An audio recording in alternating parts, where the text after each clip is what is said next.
Well then. Well then. I do believe we are live. Are we live? Maybe, probably, surely. We should be. Hello there. Hello, and welcome to the Voices from Behind podcast. This is episode 14, going strong and stuff. Welcome to another Thursday evening of this stupid podcast where me and this idiot here talk about movies and other things. Yes. I'm your host, Evo, and with me is my co-host, who has slightly bearded, who has the same name. Oh, you're slightly bearded now. Is that what it is? Yes, I'm slightly bearded. I have the cool guy look. Oh, the 5 o'clock shadow type thing going on. Yeah. Okay, yeah. Welcome everybody to episode 14. We are now on Facebook as well. I finally created a Facebook page for this thing, and hopefully it'll all be nice, fine, and dandy. See, you will have to create a new Facebook page if you didn't delete the last one, all those fucking years ago. Think about it. The last one was from like 2011. Yeah, still. And there was the three of us. Now it's just the two of us. Yeah. The last of us, literally. I cry every time. Yeah, so it has come to my attention that something very serious to get out of the way before we get into this. Did we ever speak about the Akira live action thing? I think I said the same thing as I said for Cowboy People. Who the fuck wants this? No one asked for this. Well, why are you making it? Well, guess what? You know how they went radio silent on it for ages and it never... Well, obviously, people thought, oh, it's canceled. That's good. We don't need a live action Akira. We have the manga. We have the original animated film. Well, it was recently confirmed by Taika Waititi that it's still in development. For fuck's sake. That live action Akira is happening. What do we need Keanu for a live action Akira? To play Tetsuo! Keanu play... Oh. Huh.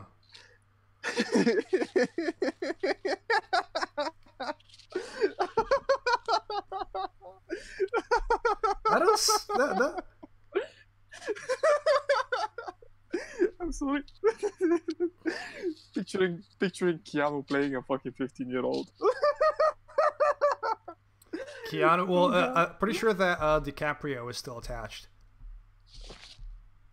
as well. Oh yeah. Oh god. That? It was gonna. Oh, no. And apparently there's a load of changes coming and all that kind of shit. And maybe get DiCaprio off.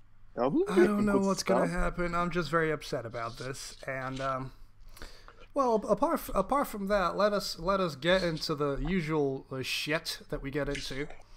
So we're gonna talk about what we did over the week. Then we're gonna, as per usual, nothing. So I'll just discuss the shit I saw. Yeah, that makes the most sense. Then we're gonna get into a bit of news. We got Akira out the way, so it saves me ranting about it later. Okay, so I watched a couple of movies this week. You watched the movies? Let's hear about these movies. Okay, I went and watched Pet Sematary. Is it good? It's better than the original, but that's not saying much. I was gonna say that's not saying much. See, the thing is like in the original, some things were made way better than in the remake. The remake has a different plot and a different ending. I guess different trigger for the whole situation. Okay. It's a bit weird, but in the original, Victor Pascal had a much larger role to play. And through Victor Pascal, we got to learn a little bit more about the family. I think it was the Greed family. I can't remember. You know, don't spoil it, by the way. Just don't spoil it, so people, who want to see it. Because I actually want to go see it. Yeah, you can skip it. You're not gonna like it. Oh. And it was really tame for what I was expecting. Huh. It's, you know how I usually complain about fucking. Okay, they have no name. I'm pretty sure that the family had a name. The family? They kind of mentioned I don't it. know. Yeah. Yeah. Okay. So whatever. So so it was. You know how I usually complain about trailers and revealing too much. Yeah. Well, guess what the fuck happened? Well, guess what fucking happened? Oh, don't here? tell me the trailer like reveals too much. Well, first of all, it revealed that it won't be Gage that dies; it will be Ellie that dies. Courtesy of the fucking trailer, which Well, yeah, should the have been trailer saved reveals for that the kid dies and then it becomes no, but there's two kids in the original. Gage dies, the the boy. most idiotic.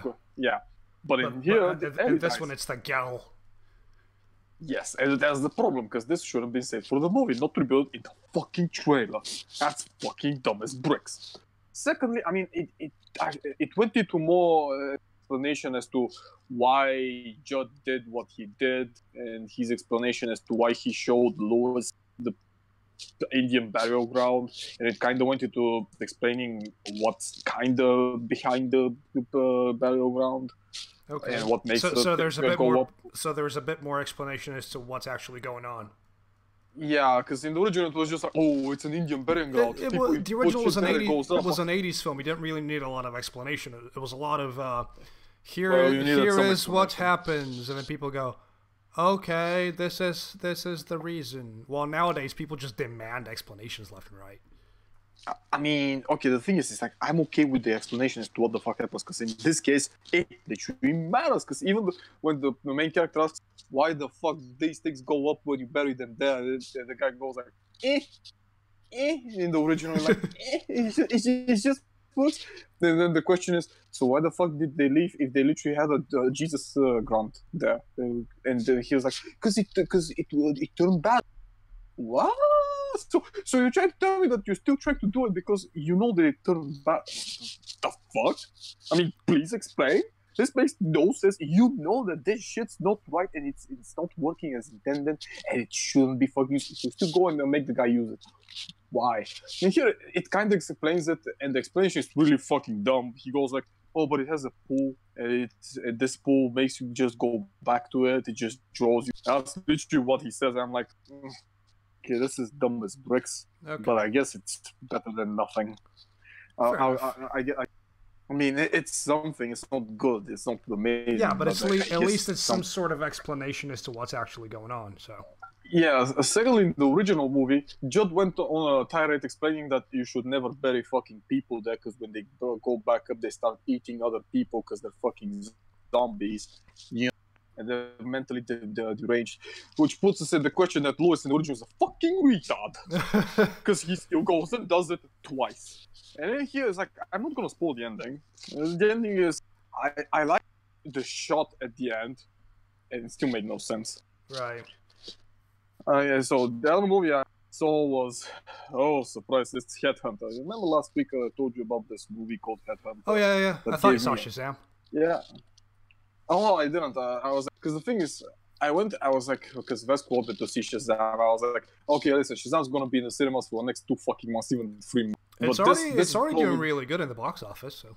Yeah, well, it's gonna stay for quite some time, so it doesn't matter. I can watch this later, it's not a problem. But there's certain movies that's gonna be for like 2 weeks or so. Yeah, there's not a lot of people are gonna see them. Yeah. I mean, sure, Pet Sematary is one of them. I believe a theatrical release, but hey, did you watch Lords of Chaos? The what? Did you watch Lords of Chaos? I haven't watched Lords of Chaos. No, I've been off for 2 weeks, and all I've been doing is lounging around because I'm just tired. So I'm just collecting energy for when I get back to work. Okay, so I'm going to leave you this thing as a. Wait. This is the Pele suicide scene. Oh God, you give me scenes. Oh yeah. It's fine. Just watch it. Now, first of all, Lords of Chaos is an 18 movie. It's rated 18. It's rated mature. R. It's very mature. Yeah. No, it's not mature. It's fucking dumb as bricks. But hey, no, I'm saying it's mature in the way that you know, it's just Yeah, and this was missing from Pet Sematary. Pet Sematary had almost nothing going for it in the any kind of department. Well, wasn't there at tension least wasn't gore there. or something? Or okay, that's mouth farts. Sure, I'm guessing no. sure there was. Okay. So I watched Headhunter and I was like, remember how I told you that this gave me a 13 floor? I was that fucking wrong. You were wrong. Because it has. Oh yeah, I was so wrong. It had nothing to do with the 1340. Sadly, this is. I'm not gonna spoil the end, but this is the movie. We follow this guy who loses his daughter early, and he goes and kills shit. Okay. And they pay him to do that. Oh, by the way, it's fucking inspired by The Witcher. Okay. The visuals are really good. The fucking scenery, the establishing shots, because it's mostly forests and mountains, and I do have a weakness for forests and mountains. So, okay, I'm biased there. So okay. I was like, marvelous. I was like, but then you realize something.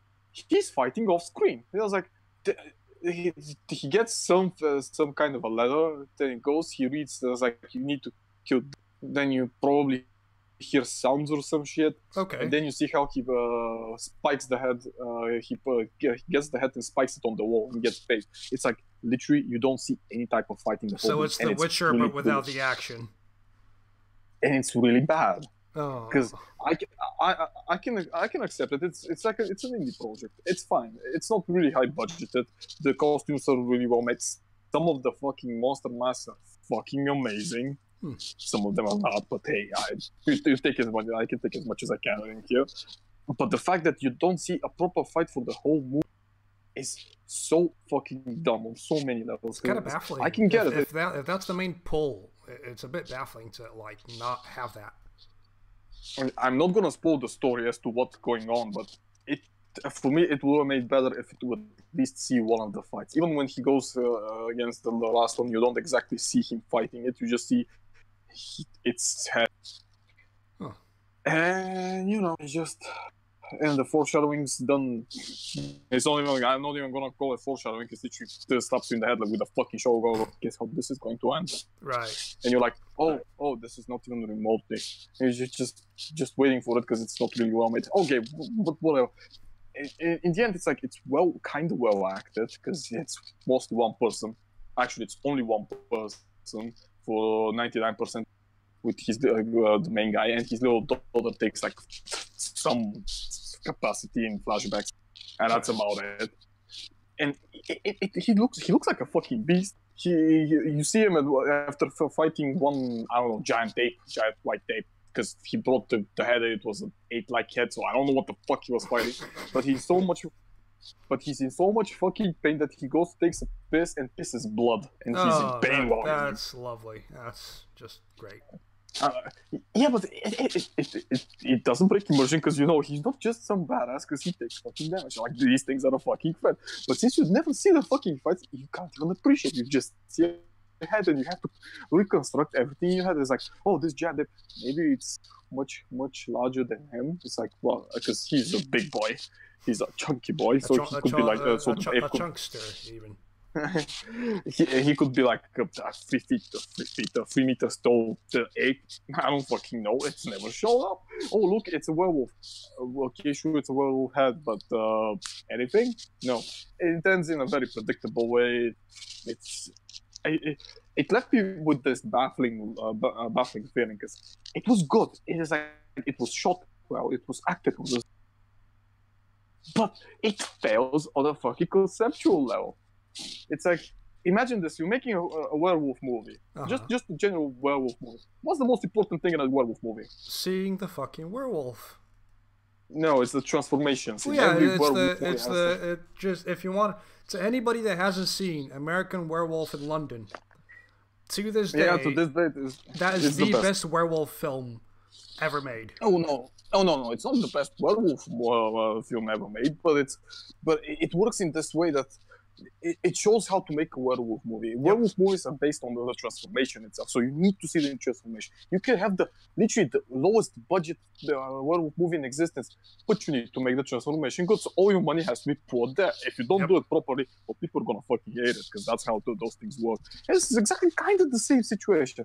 You have this idea and you're expecting, because he's like, oh, he's a badass, but how the fuck do you know that he's a badass? He just brings shit he could have just brings heads. Off the ground. Yeah, exactly. If they don't show that happening, I don't like see the point. I mean, I'm fine with just one fight scene that's really good, not 50, but yeah, one would be fine.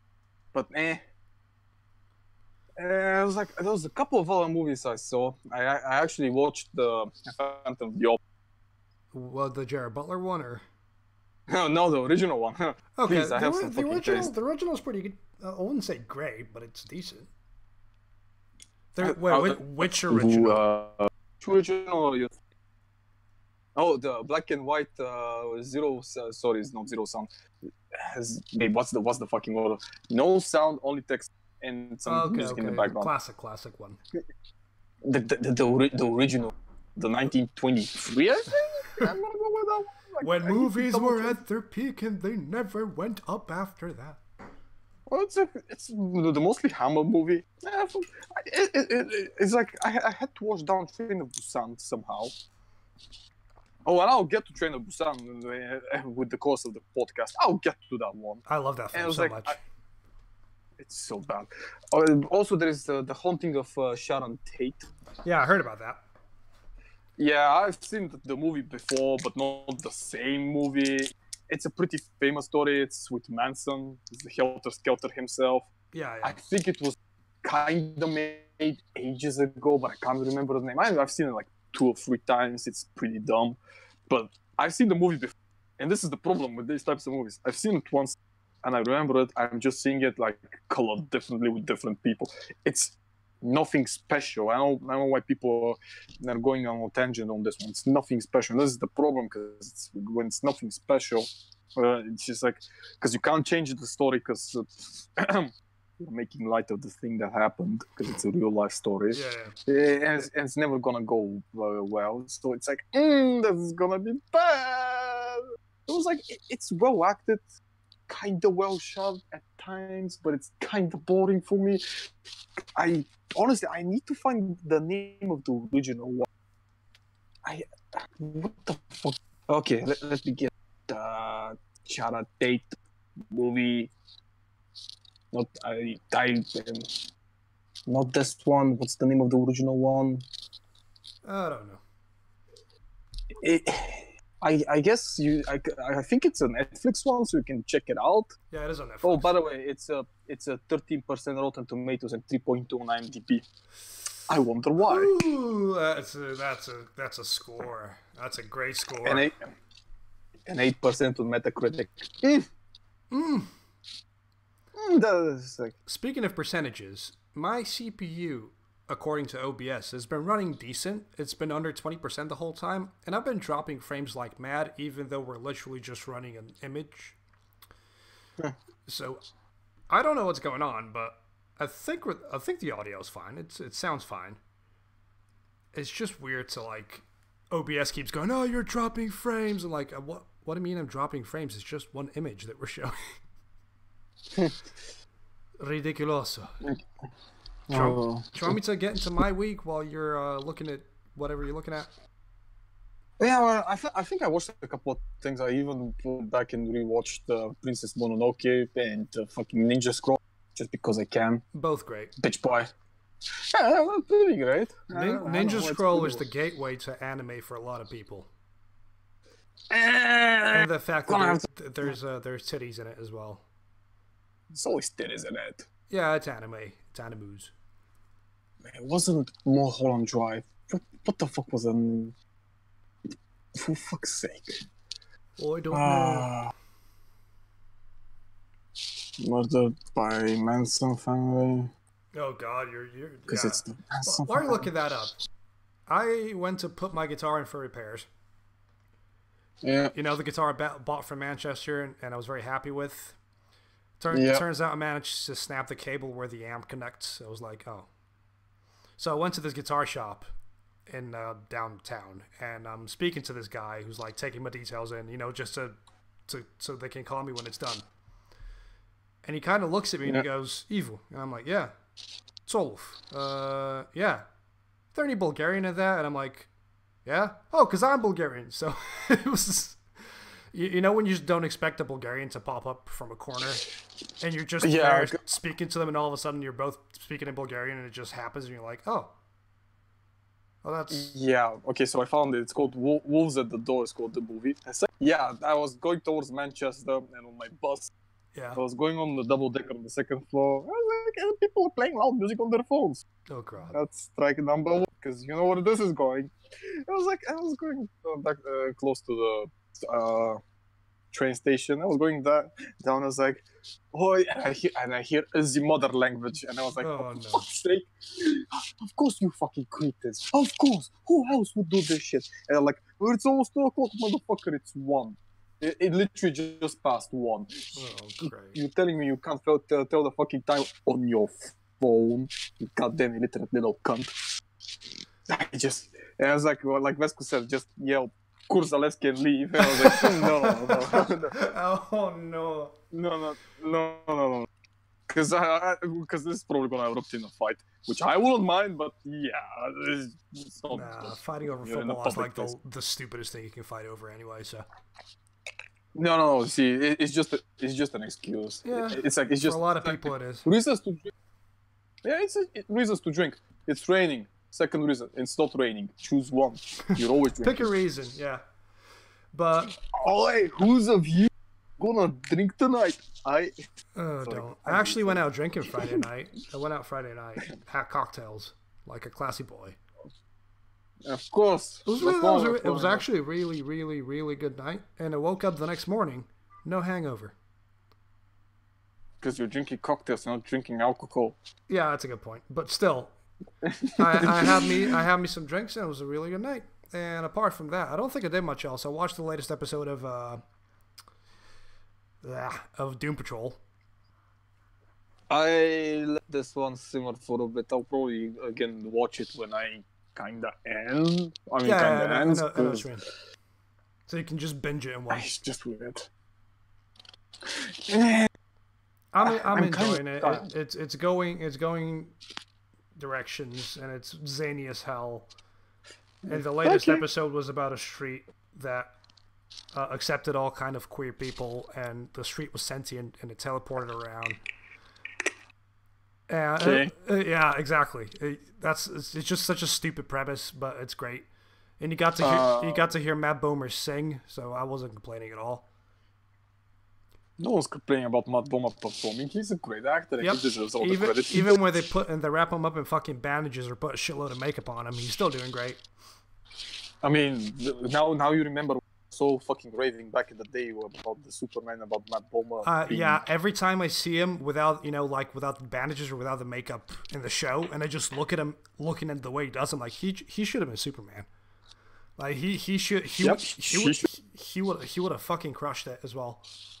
I mean, at this day, I know that he was originally he was cast as Superman, but then came out as being gay. Fair enough. What's the big deal? No, we don't have any influence over his decisions, his life choices. So what the fuck do we care about it?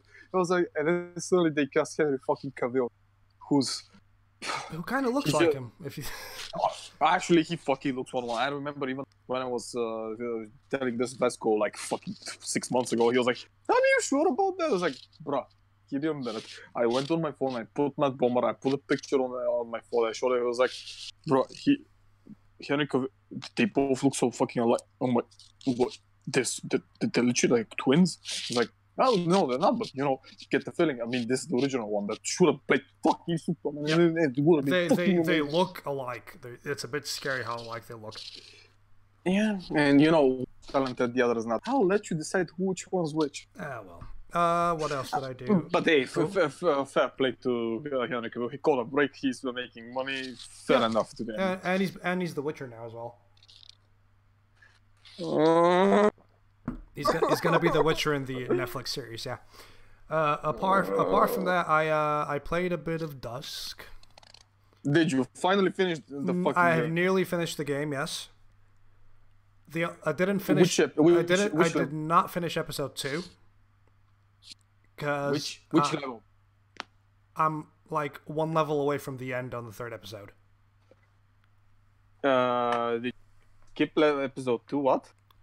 I am at the end. I literally just flooded the little nameless city, and I've reached the end of that. Oh, you have played episode 3. Yeah, I said I was halfway through episode 2, and it annoyed me and pissed me off so much that I just didn't finish it. But which level did you stop the game on? I beat the Thresher, and it was 1, 2, 3, 4, 5th level in. Was it 5th? It was after the Great Thresher. That is when I stopped because it just got really annoying, and I did not like that episode at all. Unfortunately. Wait, you haven't gotten to the Escher Labs and New Babel? You haven't got to fucking New Babel and the dick? You haven't done the dick? Are you fucking dick? I'll have to get back to it, but it's just that level. It's just the whole level there just annoyed me to the point where I was like, I'm just gonna go to the next one. The Foundry is fucking elementary. It's the secret level. It's not elementary. It's just something about it didn't click with me the way the first one did, and I just kind of. You need to go to the Escher Labs. Escher Labs is how should I put it? The Escher Labs is the beginning of when the game really gets good. Because then before that, you see some standard fucking shit. Some how should I put it? Corridor level fighting. Yeah. Now, the Escher Lab is when it changes, and there is a literal story by Andrew Hushut who explains the reasoning behind the level design of the Escher Lab. And it literally goes like this.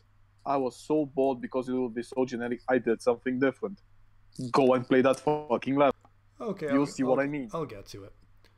But you went to the third and you finished, and also New Babel. And the Airbus reactor. Fucking New Babel, man.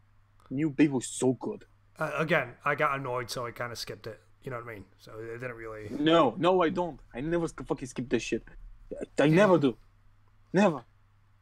Anywho, yeah, that's all I did. Wait, so you finished the Iron Cathedral, you finished the Fire and... Was it City of Shadows? So you went to City of Shadows.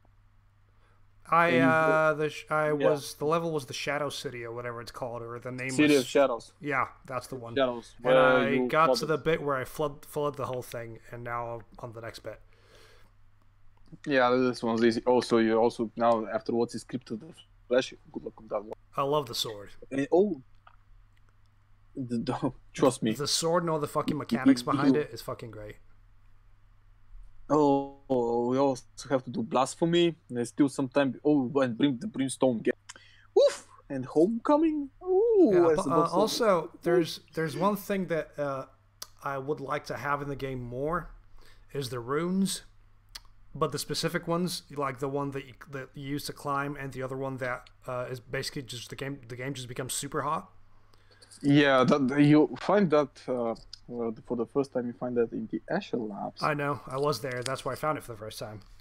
But you haven't finished the Escher Labs. No, I haven't. No. But I want the super hot thing more often because it's really fun. And the moment I touched it, I thought I should buy Super Hot and play Super Hot. Listen. You are going to hate that one. Trust me, because as I said, you're playing it on fucking normal. I was playing it on Cerro Miedo, and I was playing it the one just above Cerro Miedo, so wasn't doing that. You mean Duskman? Because Yeah. Duskman's above, and Duskman's a one-hit kill. No, no, it's not the one hit kill. It's the other one. The one just before. And on Cerro Miedo, as you get to one of my all-time favorite levels, the Dweller in Darkness. It's determining if you're worthy. I'll let it at that. You will fucking hate that. The super hot one. You will fucking hate it. I actually the first time I got it, it was pretty fucking fun using it. But the more that the game progressed, the more I fucking didn't want it to have it. I was like, no. I'll just fucking bunny hop over across the shit and dodge stuff. Fuck off with the slow. Fuck off with the time stop shit. Fair enough. I've also started. I'm gonna get into Dead by Daylight in the next couple of days. I want to see what that's all about because I got it last week and I still haven't touched it. Okay, fair enough.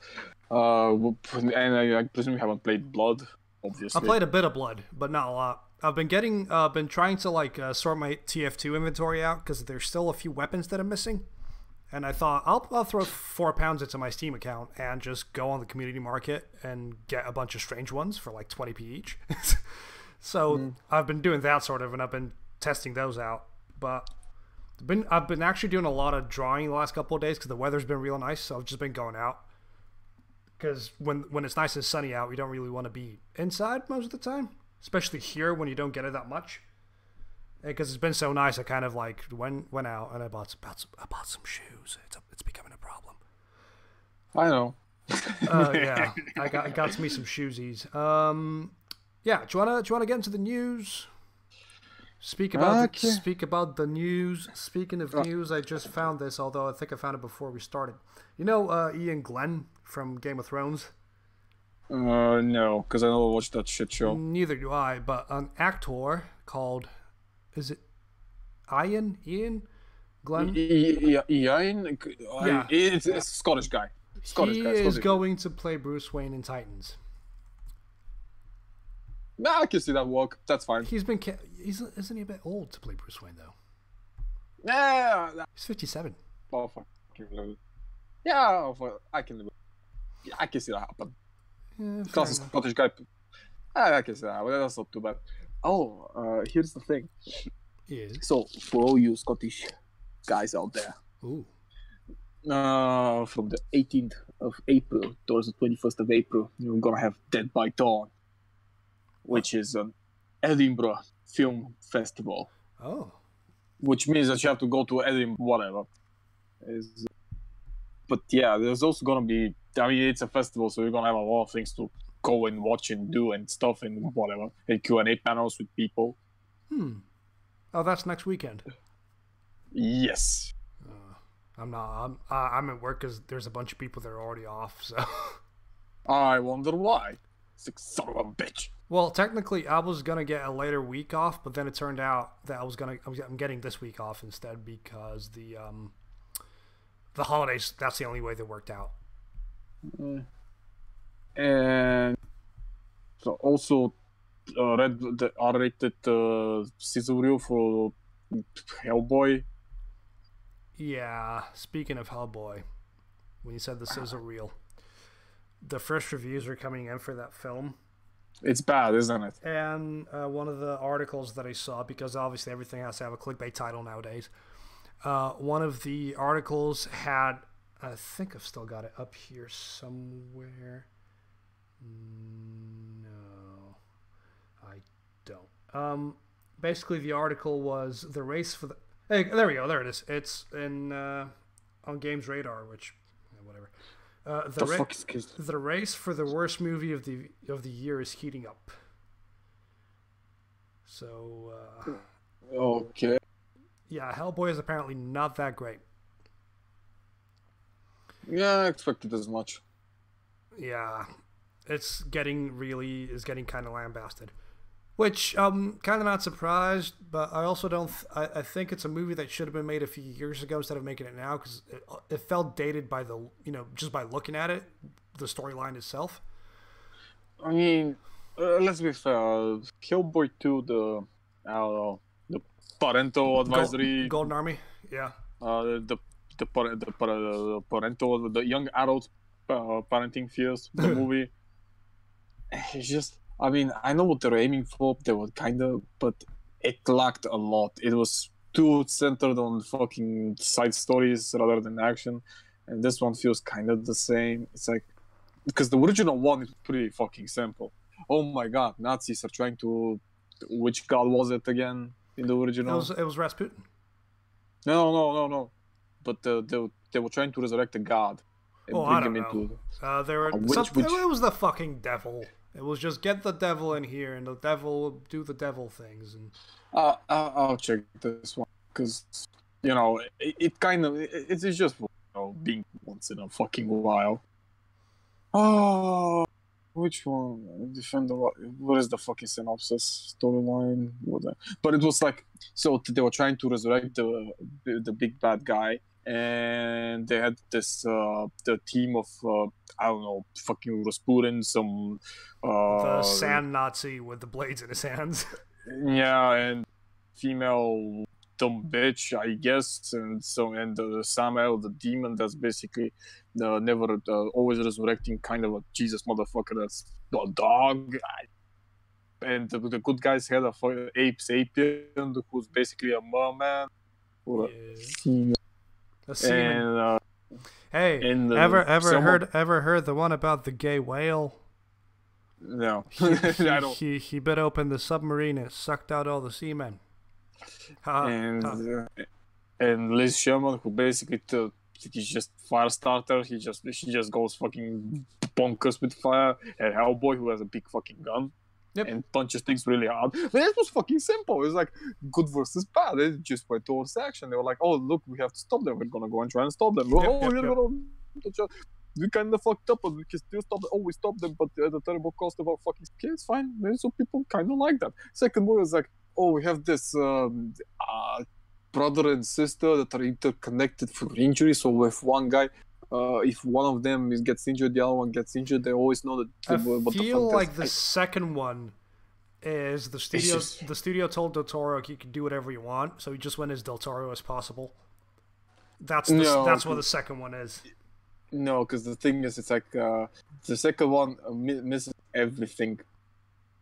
I'll get to that. I'll get to that in just a second. So it's like, and he's going to try and reclaim his I don't know, fucking kingship, because he was a king and there was this golden army and I don't fucking remember. And he goes and Ape Sapien finds the sister and they fall in love with each other, which fair enough. You know, it's fucking weird. Yeah. But at the same time, we have because Ape Sapien deserves love too. He's a weird fish man, but he deserves the love. Yeah, he does, but they literally fall in love because he recognizes that she's royalty and they have a weird conversation. They just in love because, you know, that's how fucking things work.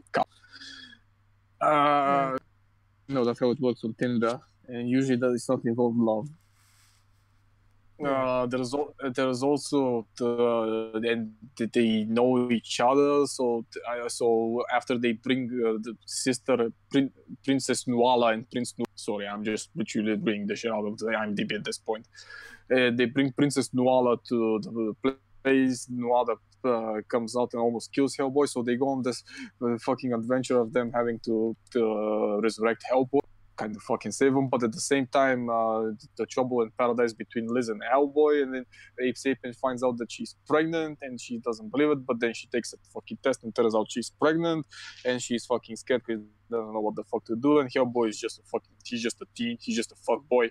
I mean, he's literally one e-cig away from vaping the living shit out of our screens, but whatever. And they meet this angel of death that looks like from Pan's Labyrinth, the thing. You can tell it was the early tryouts for Pan's Labyrinth, or the early designs, maybe, or wait, which one came out first? Pan's Labyrinth. Pan's Labyrinth made the Del Toro thing. It was Pan's Labyrinth that made the Del Toro thing. So okay. Yeah, because Pan's Labyrinth is 2006 and the Hellboy 2 is 2008. So yeah, so instead of having the eyes hands, that they have the eyes on the wing, is more forehead. It was like, and they start talking shit, and the Angel of Death goes with, oh, but he's going to bring the end of fucking humanity at this point, so you can leave him to die and not bother, or you can save him and doom humanity at a certain point in the future. And they're like, so you're telling me that if I let him die, nothing bad's gonna happen, but if I let him live, I mean, we're gonna stop the bad people who want to do bad things which don't affect fucking humanity, but nothing matters. Just forget about it. Don't worry about it. And they fight at the end, and it turns out that this unstoppable golden army of Kosteri for repairing themselves machines is just easily melted. Secondly, fucking destroyed by destroying the goddamn crown, but they literally in the end they destroy the crown and the army just stops existing. But it gets fucking worse because Ape Sapien tells Hellboy, "Don't kill her because I'm in love with her," and he tries to not kill the prince because he can't kill the princess, and the princess ends up killing herself, and Ape Sapien's really fucking sad. I'm like, holy shit, why is this so fucking complicated? Why is there so much thing going on in my Hellboy film? Can we just go back to fucking punching things really hard with monsters in it? I mean, I don't fucking care about how this thing's. Oh, and by the way, before when the Angel of Death tries to resurrect Hellboy, we have the whole dramatic, "You're gonna be a daddy," and we're like, is this the reason why you give him to live? I can tell. I can point people at fucking random that when they heard the words "you're gonna be a daddy," they just fucking left. They just disappear out of existence. Let's leave it off like that. It's just like they would, and then it's like, oh my fuck. And in the end, they says like, oh, it's not gonna be one, it's gonna be twins. It's like, what, bitch? How the fuck do you know the baby? No, the babies. Oh no. Yeah, it was like, how the fuck do you know that? Because you're not a fucking sapien who can tell this shit. Even though that you're, I don't know, second month into your pregnancy, how the fuck do you know they're twins? What did I miss? Exactly. What the fuck? And I watched the animated Hellboy just before. That's not a bad show. Oh, yeah. It's actually the movie though. Oh, the movie. All right. I thought it was a show, or is it just a film? No, it's just a film. It's Hellboy goes to Japan, the movie. Okay, I know it's not bad. because Wolverine did it, and it was probably his best successful comic book to date. But he goes and becomes a fucking samurai or some shit. I can't remember that one. It was decent, but I just can't remember that one. Okay, remember the Dead Don't Die, that really stupid looking film that we both loved the trailer for? With Bill Murray and Adam Driver, the zombie one? It's opening Cannes this year. On May 14th, that's 2019. This is not Sundance. Cannes Film Festival is gonna open with the Dead Don't Die. It's gonna open with a zombie comedy. I find that great. We need more zombie comedies opening things. Well, at least it's not fucking Sundance. Yeah. Also, we've had a trailer for Parasite. It's the new film by, I forget his name, but it's the same guy that made Snowpiercer. Oh, but wait, Parasite. Just give me the link because I can't. I will give you a link. That's not a problem. Let's see here. Let's go like so. Because there is a 2019 Korean Parasite. That's the exact same one. The Korean one. Well, it's a Korean director. Yes. He's playing. He's Junho. I know I butchered the fucking name, but his name is Bong Joon-ho or Bong Joon-ho. No, it's Junho Bong here. I don't know. I don't know. It's the same guy that made fucking Snowpiercer. It's a trailer for his film, and it looks pretty impressive. I remember reading about this a long time ago. Yeah, and he's the same guy that made The Host and Okja, and he's made some great films. Okay, so there is a trailer for a new Sid Haig horror comedy called High on the Hog. I left the link. It's Sid Haig. I'm gonna watch it. I don't fucking care how bad it is. I don't care. It's Sid Haig. Yeah, he's getting watched regardless. Yeah, and there's also some comedy called Berserk. Huh. No, it's not that. No, yeah, I left also a thing about that. Its theatrical release was on 5th of April, but it's not worldwide because it's probably just it's something. I left the link. You see it. Okay, you have left links. That's okay. Let me just double check to see who actually played. But and if we know stuff. Hey, let me see if we got any other news. There's an image release for the new Charlie's Angels. Oh, fuck's sake! Directed by Elizabeth Banks. At least we know she's good, but it's just a generic sort of exclusive variety entertainment first look, whatever. And it's you can't tell anything. It's just the image of the three main girls, and it doesn't look horrible, but it's I wanna say. I think it was actually yesterday. What was it? Arrested to Julian Assange. Wait, the creator of WikiLeaks. Oh, The one that yeah, was he got arrested. Yeah, I saw that. the one that was that was cooped up in a, was it Ecuadorian? I think it was. Don't know. I know the director of Ecuadorian. the founder of WikiLeaks got arrested, and he got rushed out of an embassy or something. That's all I saw. Yeah, here is the fun fact. You know how the embassies in London situated? Yeah. Well, apparently some documents were leaked showing how the UK Parliament was spending upwards of to 120 million pounds. I think it was that number. It's just if you want, we can double check this. Okay. So they were wasting a shit ton of money, taxpayers' money, of keeping track of Julian Assange, what the fuck he does, and just surveillancing him on the whole time. Here's the thing. This is usually done because of the Americans. The Americans wanted him because he leaked shit from the American government, and it was and they wanted to punish him for that. Yeah, well, they weren't paying the British to do it, so the British were just doing that for, I don't know, the fucking goodness of their souls. I'll go with that one. Right. And it was pretty fucking hilarious because, you know, it's the situation is the same situation with the NHS money from the Brexit. It's like, I'm sad you're complaining about investments in the fucking healthcare, educational system, I don't know, all of them, and yet you're spending money where no one fucking asked you to doing shit no one fucking asked you to do. Yeah, but the NHS though. Oh, I remember Charlie's Angels. Yeah. It was. Oh god, I know, because Bosley is gonna be played by two people.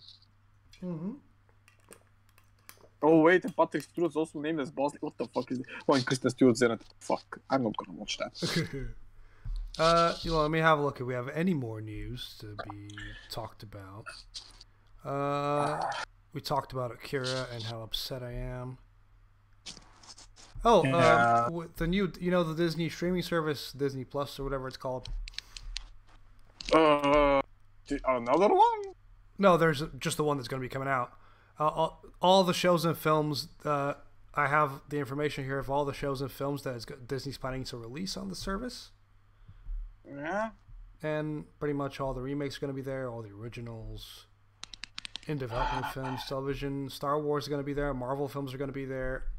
I'm just going to give you the link because it's a bit of an expansive sort of article. So if anybody wants to have a read as to what's actually going on. This is turning into another Steam Epic Game Store situation. Oh, don't get me started with the Epic Game Store. I actually went to visit the Epic Game Store and it's literally just a fucking web page. You can't even call it a store. Oh yeah, I Disney films. Yeah, I know. I read this a long time ago. When they announced it, they said that literally every Disney product would be there. Allegedly. Well, DC said the same about the DC streaming service, but they're still rolling things out for it. So. No, well, sure, but the DC had a very, how should I put it, ambitious idea of having every month. You have every week shows, every month movies and stuff that constantly comes out. It just comes out. You get all your fucking feels. So that's why recently we have such a. Let's go with. Speaking of recently, Swamp Thing, the show they're making. For fuck's sake! It's coming out in May. Okay. Recently, there was an image release. Well, not an image, just like a title image release with just the title of the show, and it's coming out in May. I thought it was still in development, but I'm guessing they've at least shot a pilot, so that's going to be in May. Yeah. So I thought it was going to be way later in the year. Yeah, and they have this idea that constantly something comes out. It's not even on a set fucking schedule. So let's say 1 month we have a full season of, I don't know, Titans. The next month we have a full release of Swamp Thing. Third, then we get a full release of, give me another one, Doom Patrol. Yeah. For the whole year, and it never actually changed. The thing just goes up. Scheduling isn't great, and the fact that it's only available. This is literally the one service I will gladly pay money for. But the Disney one or the DC one, because it's got all the animated shows and it includes comics every week to read and shit like that. It's just annoying that it's only available in the US, and I mean, they're probably gonna fix it at some point, but supposedly, and I know it's not a lot of money either. So Well, here's the thing. Speaking of the Epic Game Store, officially it's been disproven the Epic Game Store is not spyware. Even though, even though I still have my fucking doubts about that one, but hey, they officially disproved it, and not because of the fucking CEO doing stuff or anyone actually doing some coherent shit. It's because people on the actual fucking programmers got together and analyzed the code and proved that this shit's not exactly what it is. I mean, they did say that they did shady stuff with Steam, which is one thing, but I said that it's definitely not spyware. But it kind of makes sense, because when you think about it, Tencent's owning a lot of fucking properties in the video game industry. Tencent, it's not just... They own a big chunk of EA and a big chunk of Ubisoft, and it's not they own Riot Games. They own Riot Games. They are not majority, they are not holders. Okay, sorry for the interruption. It's $75 for a whole year for DC, the service. Otherwise, it's $8 a month, which isn't horrible for the amount of shit that you get on it. It's not bad. Yeah, it's fine.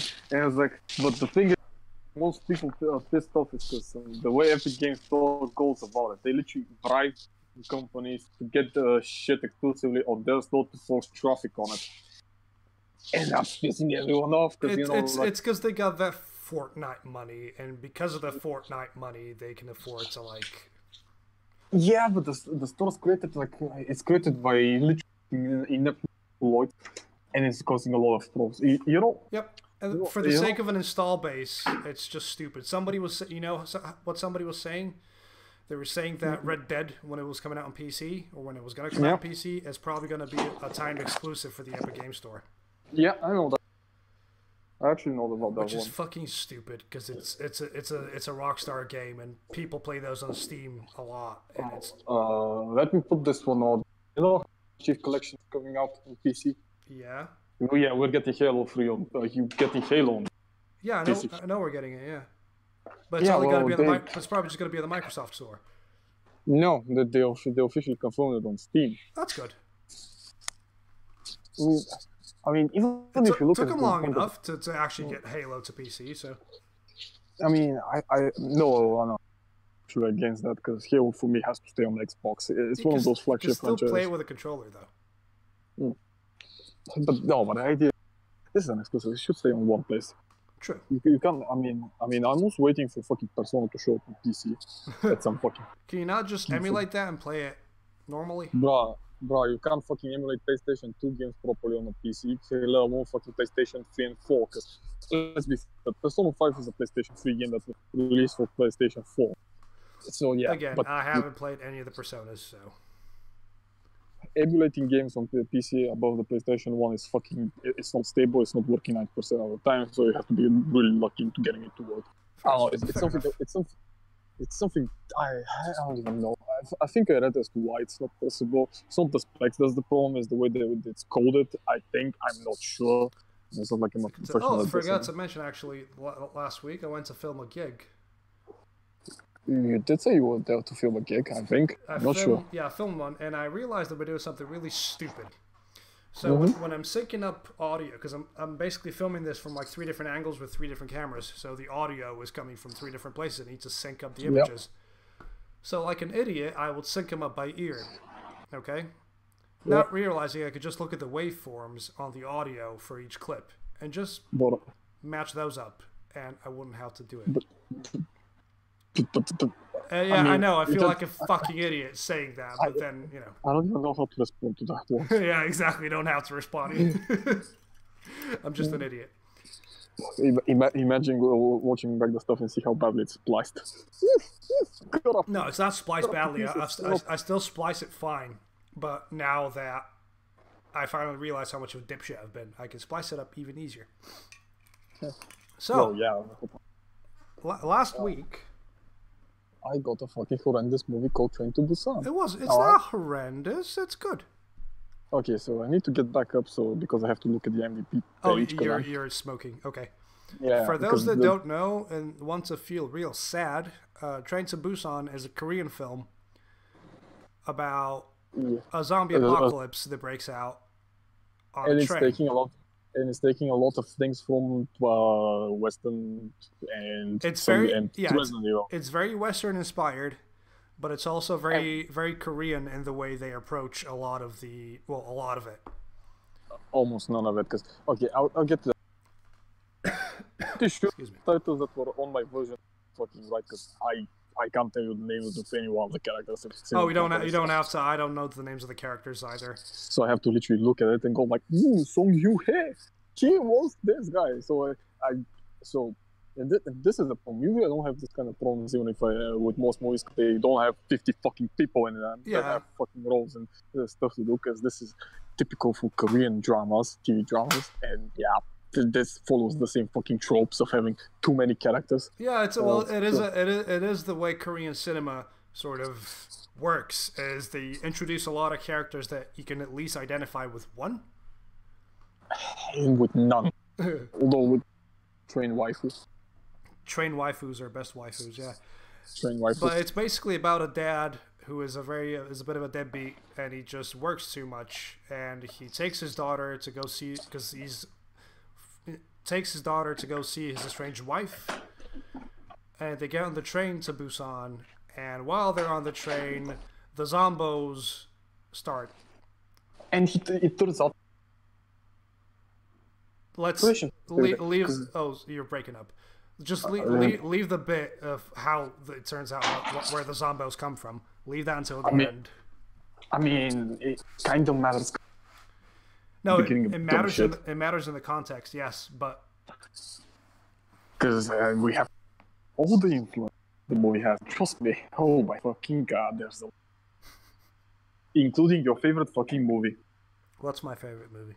World War Z. I hate World War Z so much. I know, but this took a page from fucking World War Z. It did, and it did take a page out of World War Z, but it actually did it better, and people were actually smart about a lot of shit.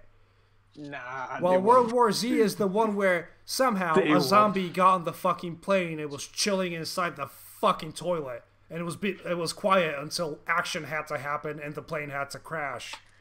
Obviously, but nah, that's not how he did. Oh, I'm sorry. You're trying to tell me that in the beginning, when we see the single zombie going through the fucking empty train cars for some reason, in this really fast KTX train. I remember it's called KTX because I had to look up the guy that actually runs the train. He's known as the captain of the KTX. Yeah, he's fucking great. I love that guy. The KTX are the Korean Express trains that are fucking. It's basically the next one level down from like Japanese bullet train. No, because they're actually not that fast. I think the fastest one was in Shanghai. It beats them like with 30 kilometers per hour. Right, it's not the magnetic train, but it's like the next best thing, basically. Let's go now. I mean, fastest one's Shanghai because I literally had it on my fucking Facebook the wall for some reason. Some person was doing a meme. Of course, they were doing memes with trains, and I'm like, this shit's topical for me. What? How? It's almost like. It's the same thing as like I'm Googling things. You know, when you look at I want to buy a hoodie. Let me look at these hoodies, and then say you go on Instagram and you're scrolling through it, and the next ad that shows up is, hey, look at this hoodie, and I'm like, at least give me the illusion that you're not scanning everything that I'm looking up, please. No, and she's walking through the fucking empty train. There's a large train that goes from Seoul to Busan, which I have no fucking clue what Busan is. They said it takes an hour to get there. Yeah, it takes more than a fucking hour. I'll tell you that much. It took more than a fucking hour. But I don't think it's that much of a distance to begin with. But for the sake of the movie, yeah, let's go with it. Yeah, I think at the start they say it's like an hour or something train journey. It's not long. I mean, sure, fine. What it takes literally like 1:30 from Glasgow to Liverpool. Well, not Liverpool, but yeah. Glasgow to Liverpool's like 3 hours. No, Warrington. Oh, what? Yeah, Glasgow Warrington is not an hour and a half. It's like 3 hours. It's not 3. I actually got faster there. Liverpool to Manchester is like an hour. No, Liverpool to Manchester is 40 minutes. It depends. No, Glasgow and Manchester is like 3.5 hours. I mean, unless you're taking the the shit train that goes through every fucking place in existence. I don't know what it takes. It's usually about 3 hours unless you pay extra money for like some sort of express train, which. I mean, I was on the Virgin train, which is pretty fucking fast. Yeah, but that one stops at Preston, doesn't it? No, it doesn't. How does it? No, because I have to go to Warrington. Like I said, I have to go to Warrington, and from Warrington I get to. I keep forgetting you're fucking Liverpool. There's a difference. Yeah, because the Manchester one is a rail different. The Northern Rails one would take about 3 hours because the Northern Rails takes a lot more stops and it's an older train. It's not the super fast. Regardless, so we have this deadbeat dad who. Yeah, I mean he's not deadbeat. He's like, this is typical Korean characters. Yeah. Way they're written, it makes sense for their society, not ours. So a lot of but things it also makes sense for the characters. Like you get a sense of the characters themselves, and they do things to their character, which. Yeah. So and we have in the beginning we have those heartwarming scenes between the father and the daughter who try and get along, but they can't. The dad who's like, it's her birthday tomorrow. What do I buy her? I'll just get her a Wii. He goes to give her the Wii. They look at the room. There's another Wii already there that he got for her ages ago. Yeah, that's where you get a. No. You get a Switch. Please get me a Switch. Would you like a Switch, son? I'll buy you a Switch. Also, there is rumors going on that Persona 5 is probably going to come out on Switch soon. No, it will, because we have Joker, who's going to be in Smash, so they're going to have No. You're wrong, because data mining find out that there is a different version of Joker with a ponytail, and they said that they're working on new Persona games. And the next one that's gonna come out is probably gonna be a DLC continuation or different story of Persona 5. Did the Nintendo Direct actually happen, or is it happening next week? There was an announcement that there's going to be a Nintendo Direct pretty soon. I think it's next week. Whatever. Just let's move on to the movie. Okay. So this dad is clearly caught up in a lot of work, and he's way too busy working to pay attention to his kid. Yeah, his name is Seok Woo, and the kid's name is Suan. The biggest problem I have with Korean names because usually you can just assign a family name. The double syllables, yeah. And there is no fucking name, so it's fucking confusing as shit half the time. And they're on the train, it's fucking awkward, and the kid tries to go to the bathroom, and they meet Sang-hwa and Seong Kyung. I love both of them so much. Especially the big guy. He is my favorite ever character, I think, in a while. His name is Sang-hwa. He is great. I just love him. I'll just call him Discount Mafia guy. I like to call him the big guy because he is the big guy. I don't know what the fuck he even did for a living. I mean, they never say what he does. All you can see is he knows martial arts and he's huge. I mean, call Mafia guy because he literally reminds me of a mafia enforcer. I don't know. Yeah, but he's such a sweetheart though. I mean, because he has a pregnant wife, so I'm trying to turn. Let's go on him. We never know, but he's so great. I love him. And then the fucking things attack. And then we see on the. But the thing is though, before this even starts, you have things like sprinkled like throughout the film, like a guy at the start runs over a deer, then the deer gets up. Okay, fine. Then all of a sudden somebody's talking about a protest somewhere. Then about a riot happening somewhere, and it's like, oh, there's something going on, but it's nothing serious. Then this girl jumps on the train before it goes. Like, nobody manages to see her because she sneaks in. And she's got a bite on her ankle, which ends up to be a Zombo bite. Yeah, at this point we already know it's a shit goes down really quick. And it gets fucking worse because when she attacks, they're in this wagon with... in a very crowded car, yeah. With I guess baseball fans. It's either they're a team. They're a high school like softball or baseball team. It's one of the two. I don't even know if there's softball and baseball. Then again, I play either of these sports, so I don't give a fuck. So let's go with the baseball. They have bats and they have baseballs, so I'm guessing it's baseball. And we see our train waifu named Jin Hee.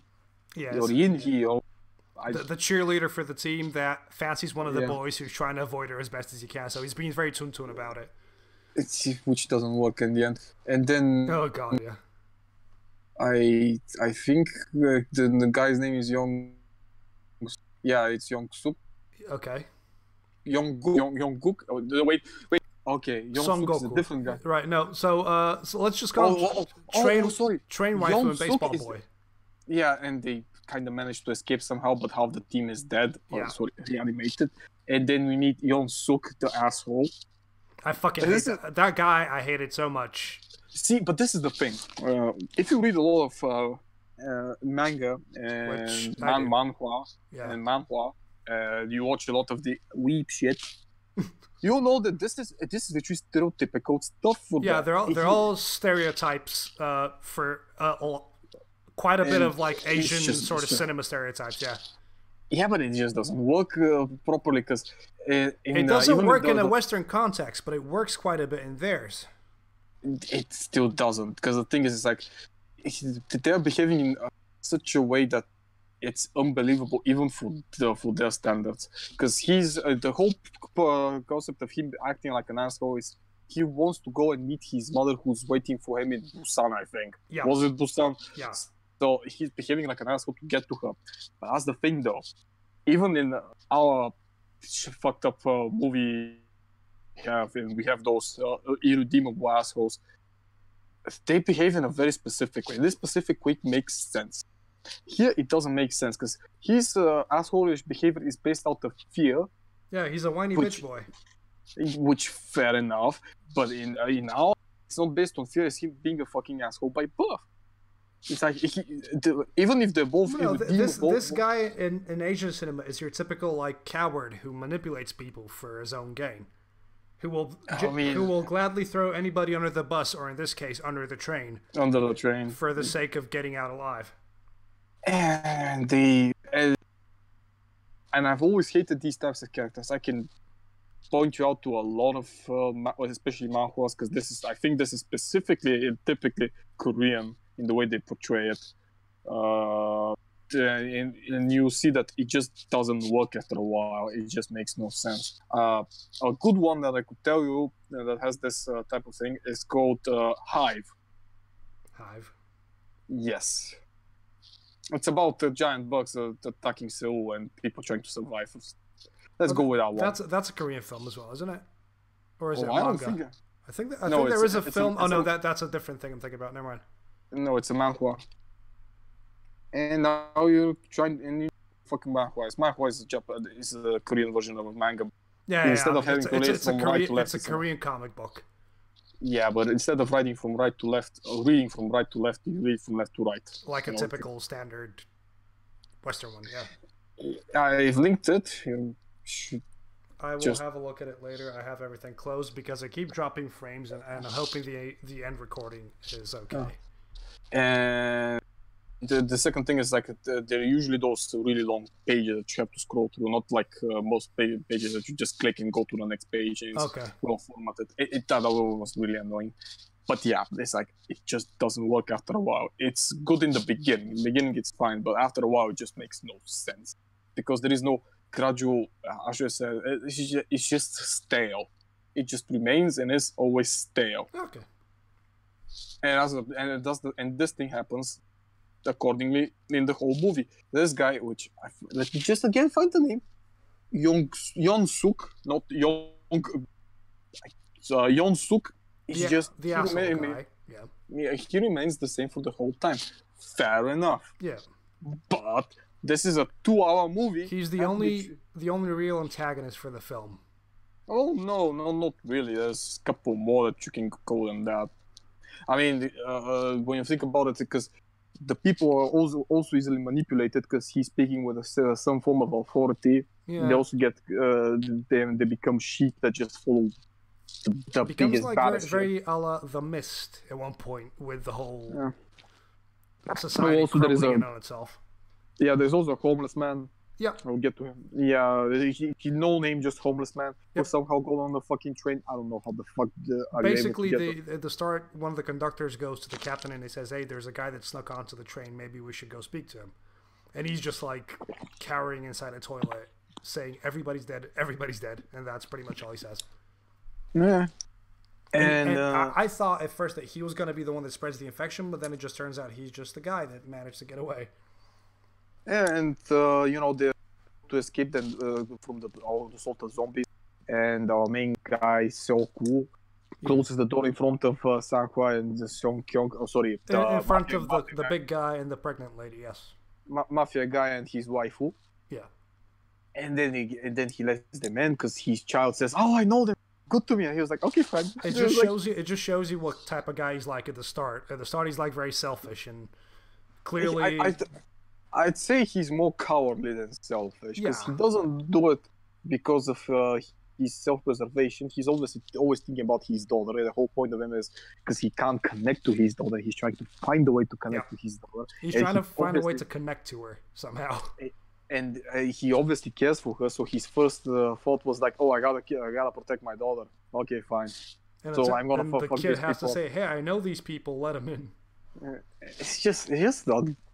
And then they stop it. What did they stop? I think the name of it. I can't even remember. They stop in the middle, basically. Yeah, the outbreak happens. They manage to. So they pass through the eerily empty and quiet. Yeah, he phones up one of his friends and he goes, "Hey, can you get us in?" Because the guy goes, "The city's in quarantine, but I'll get you in, no problem." And they phone him up and they say, "Hey, we're here now," and apparently the military are supposed to be there to stop, to cut the city off. They were there, all right. Oh boy, that's a really good scene. Because everybody gets out of the train and they're like, "Okay, let's go to where we're getting pointed at," and then they go and all of a sudden there's riot shields covered in shit and blood, and all of a sudden every single military person there. And every single policeman they're all just infected, so there's just this big mountain of fucking zombies chasing everyone. Yeah, and they behave in a very Z-like manner. True. And it's kind of annoying and dumb. Mostly dumb. Let's go with dumb. Yeah, but you expect that from a big mob of zombies. They're not. This isn't like it's not not Walking Dead. It's not Dawn of the Dead rules where everybody's slow. This is like biohazard levels of everybody's like quick and feral. Is that the word I'm looking for? No, because the thing is, it's like this came up with the 21 days later. 28. Yeah, 28. Sorry. And this is a British horror movie that literally reinvigorated the whole zombie. Film. Yeah, with Mr. Cillian Murphy. Yeah, but there is a problem with that movie. What is the problem?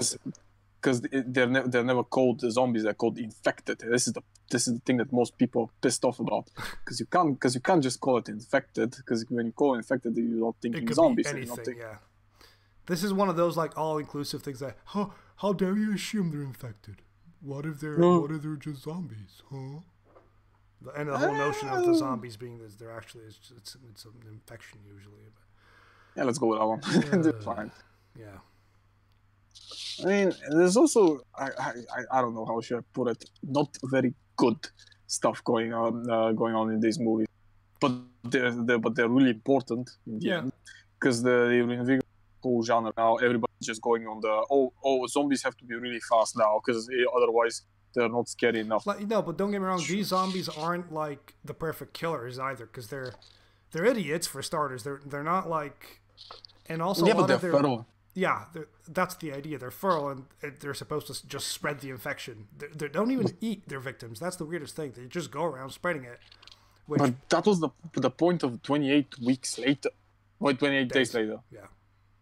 Yeah, but I always forget it. Because there's a sequel that's 28 weeks. 28 weeks of the sequel, yes.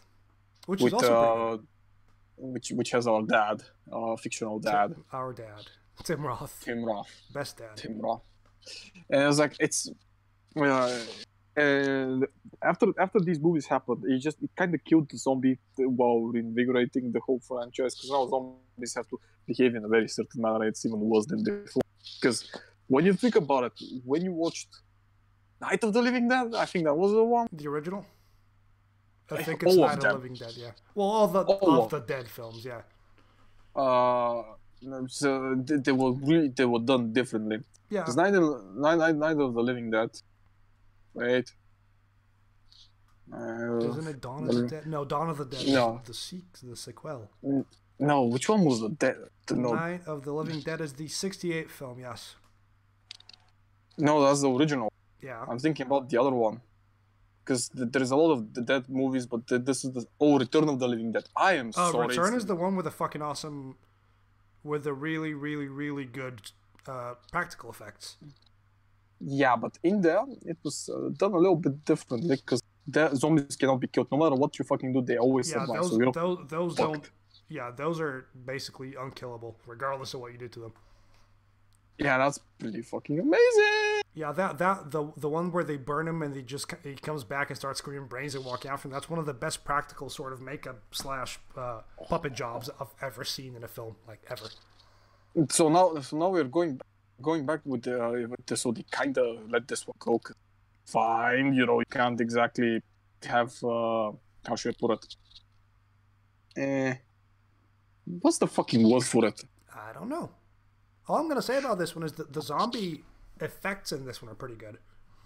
The zombies look really good, and the people they got to play them, all the contortionists doing all the weird fucking body movements, that's pretty well executed. Yeah, I mean, some of them were really good, some of them were lazy. Ones that were lazy always backgrounds, we had to stop and watch them to find them. But the really good ones, like all the close-up shots and all, when they move around and like all their the legs follow suit after the body and shit, it looks unnatural. So I'm guessing that's what makes them look even better.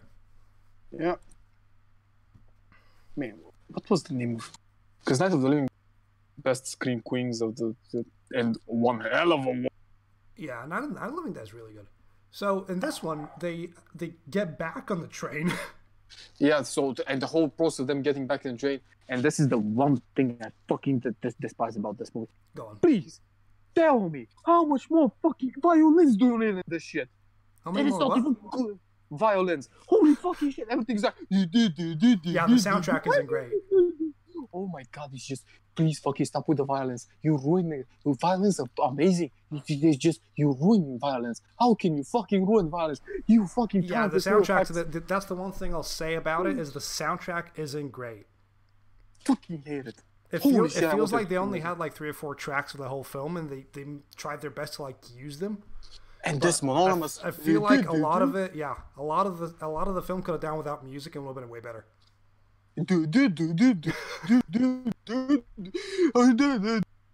For fuck's sake. That's still a pretty good scene though, where they're running back and they get back inside the train. And they don't know which cart to get back into because all the cars are still full of fucking zombies that they left inside the train. That's dumb as bricks, man. You should be able to fucking have you should be able to have some kind of fucking memory to remember that. Oh my god, we came from the front 3 cars. Or was it 2 cars? Front 2 cars to make fucking... Or even the fucking front car. No, but I think the idea is they're running back, but they're in so much panic that they don't exactly... They get separated anyway, so half of them are holding the door down, the other half are running like idiots. With that fucking asshole character at the front trying to lead the charge and getting everybody in trouble like he does throughout the entire fucking film. I think that's the idea. They don't remember where they go. It's because it's out of panic. I mean, the main people that went the first way, they're the dumb bricks because you should be able to fucking remember this. This is not even in a panicky state. You should. The first rule of survival was never fucking panic. I mean, sure, run for your lives, but be calm about it. Just think. So what? I mean, just fucking run and be like, okay, so I have to go to the front cars because we came from there and we know that this place is safe and there's probably zombies in the back car. I mean, holy shit, this doesn't take a fucking rocket scientist to remember this. True. He just doesn't.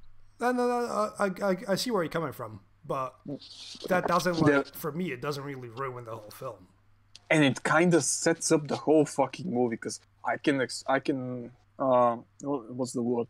I can kind of understand how the things that happen prior to that is a bunch of stupid deaths. Yeah. Okay.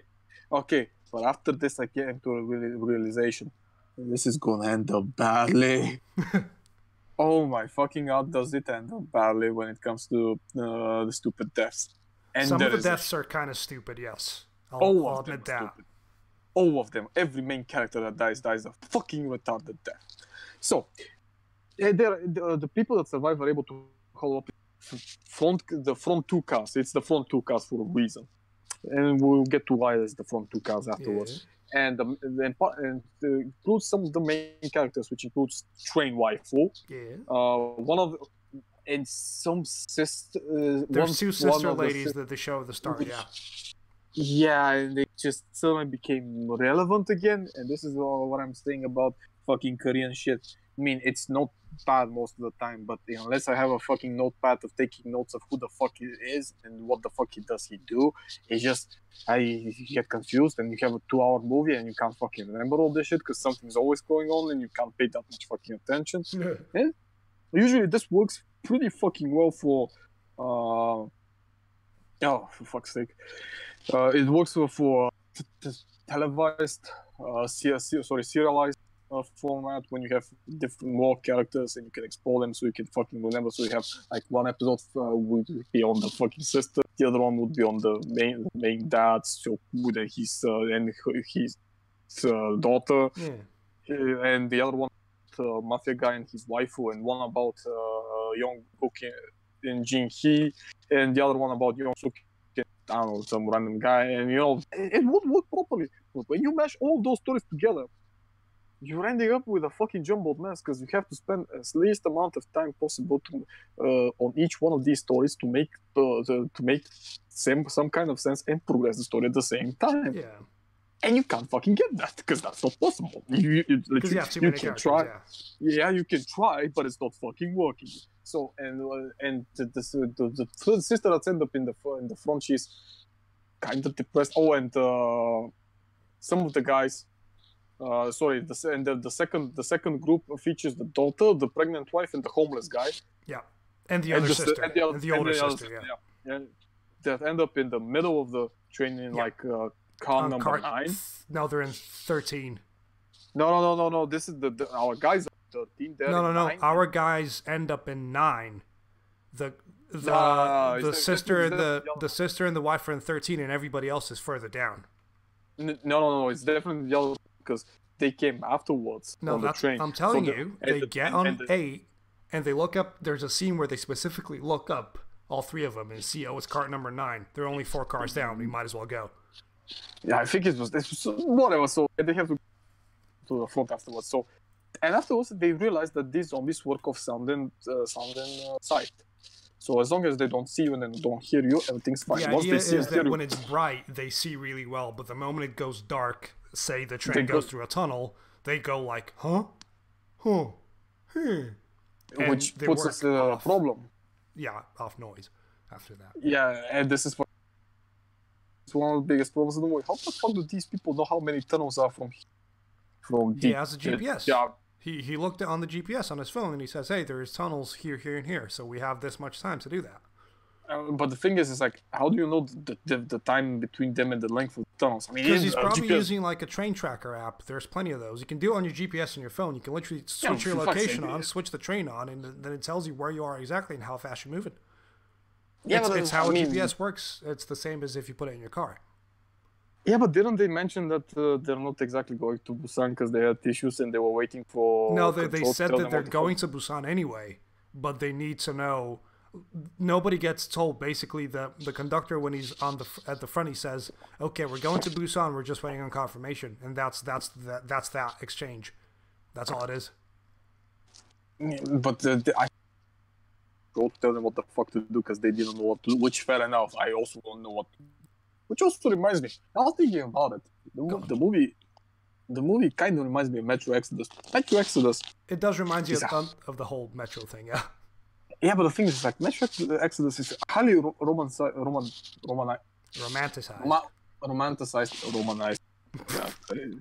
Romanticized version of it. Because think about it like this: it's like you go to bed, you wake up, you have your waifu next to you, then you're traveling the fucking.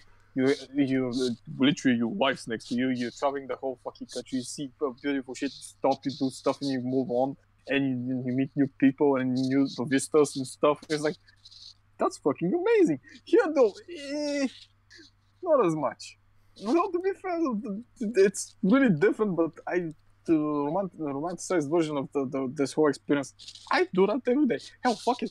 If I could, I'd probably do it. I just get on two fucking trains and just travel the world on a train. Why not? Yeah, just train stop whatever sounds the good. fuck I want. I like the train. Yeah, stop whatever the fuck I want and just I'll take pictures and shit. Move on. Fight the zombie bears. The Nomad. Oh, by the way, there is a zombie movie. This was about which is called Prophecy. Huh.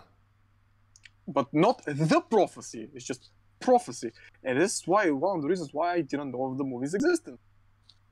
It's a 1979 movie. It's about a zombie fucking bear. Oh, a zombie bear. That's nice. Yeah, it's one of those first new environmental horror movies that came out. I linked the IMDb. I don't know why I suddenly remember that this is a thing.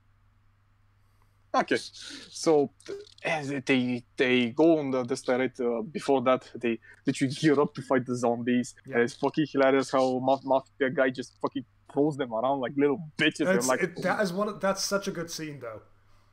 It's basically mafia guy, dad, and the baseball boy. And they all wrap up a bunch of shit, like a bunch of duct tape around their arms so they don't get bit. And they still have the riot shield that they got from the previous scene. And they're going card by card, fucking zombies up, just to get to the wife and the daughter. And the guy's just grabbing him. He's I actually laughed out because I was having so much fun. So he's punching zombies around, then he grabs one and just throws him up into the slams him in the ceiling, and just carries on walking forward. I mean, this is quite literally, House of the Living Dead 2 level stupidity, to be honest. For me, it's one of the highlights of the film for how fun it can get. Here is the thing, though. Here's an interesting thing. So in Prophecy, the 1979 version, yes, Talia Shah plays. Talia Shah is Connie Corleone in the fucking Godfather movies. Yeah, and Armando Sante's in it as well. Yeah, and she also plays Adrian in the Rocky franchise. Yep. And these people have... Armando Sante plays a fucking Native American with a bow. Of course he does. Don't ask. Adrian! Just don't ask. Adrian! And Armando Sante, man. Holy shit. It's just... this is a packed cast, man. Good cast, yeah. I was just looking at it before you said it. I was like, oh. Fucking Richard Dysart. Yep. Holy shit. Yep. So yeah, so they're making their way to the wife and stuff, and then they realize halfway through when they get into the tunnel about the zombies, reacting to sound. Yeah, just before they die, because obviously hero breaks. Yeah, fair enough. I can live with that. That's not the issue. My favorite bit after that is they use a phone. They get the big guy's phone. Yeah. And they throw it at the other end of the train because they need to get rid of the zombies in the opposite side. And he phones them, and the phone rings up. And obviously, ringtone and blah, blah. The zombies run the other way. The guys all three of them hide in the toilet. And he goes, "What's up with the ringtone? What do you mean?" It's like, "Why is it so fucking tacky?" "Oh, I'm able to change it?" I was like, I fucking love this guy so much. It's like, how do I change it? Tell me. I want to know. Too bad he's never going to use it. Yeah, he dies the hero's death. You can tell that was the idea. The idiotic hero's death. Yeah. We'll get to it. So they're able to get to the car. They're able to explain to I don't know, the rest of them how to actually pass through the zombies. And they're trying to get to the other car where all the other survivors are, including the asshole.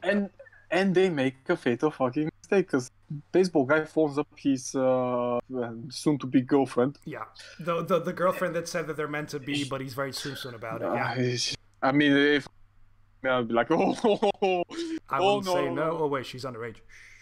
No. I'd be like, no. I've seen this. I had this shit happen to me. Never again. No. She's pushing too much. No. So women scary. Ooh. More like this type of behavior not good for anyone. No. This is a bit parasitic, isn't it? So I mean, so in the end, able to tell them this shit, and like, okay, fine, there's something so weird. And then she starts yelling about this thing, giving the asshole guy some fucking fuel for him to do shit. And like, this is not good. I mean, holy shit, didn't you realize? So he is able to turn the people around, and he basically manipulates everybody into not letting the rest of them in. Yeah, and to follow him, and that's what almost yeah. It becomes a bit of a shit show for the characters at that point, because it's like, let us in. No. The whole movie becomes a shit show after the part. So they're able to get to there, but they're not allowed. So they try to break up, but at the same time, the zombies are rushing to them, and they can't close the door at the back. And the way that mafia guy holds the door is like, you dumb fuck. Why is your hand away from the bitey bites? You clearly had fucking duct tape around your arms earlier. Because you knew that they bite. Why would you like keep your hand? Yeah, that is a bit stupid. I mean, I don't even think duct tape would have actually mattered more, but fuck it, at least it's something. I would have accepted if it really did matter, but it doesn't. Okay, so he gets bitten by the most idiotic way possible, which is also weird because it was like the head of the zombie was stuck between that, and she's able to move upwards and bottom. These zombies don't move like regular people, though. Sure, but they don't. I mean, there was a scene earlier where one of them fell from the roof with a broken arm that was dislocated behind his neck, and he was still able to move and like flail around. So they don't. They can break shit, but they still move. And there was also, I mean, wait, sorry. There was also a couple of he ends up having to sacrifice himself just because reasons. But he before that he struggles naming their kid because his wife is pregnant. But then he gives the kid a name before he dies. It was Young Hee or some shit. I can't remember. Hey, it was like, it's Young Hee, the name of our kid, and then he just pushes the wife away, and it's a very bittersweet. A lot of the deaths for some of the main characters are very bittersweet in this film, which I kind of like. I like a lot. All of them are fucking dumb as pricks. And so they're able to open the door, pass in, and the sister stays behind. I don't know what the fuck she did that.